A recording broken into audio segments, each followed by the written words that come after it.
手中快喐來得不易，如可將空洞懷待一再欺騙，來繼續明天經歷一波三折。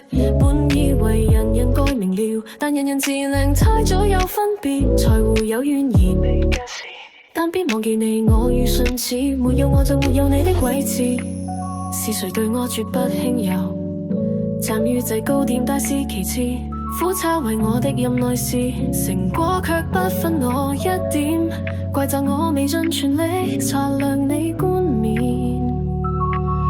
若如你知所言，勤奮努力是優點，辛酸痛苦總不能避免，來換繼續存活的本錢，何不你都放低口中銀湯匙，落場待我試一試，將自己透支。若結果未能兌現，你又會否依然故態對自己分析努力與否？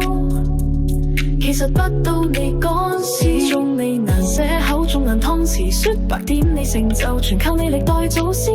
若不欣賞你指縫間生出的恩賜，換隨便一人都能替補我位置，也就食隨轉變。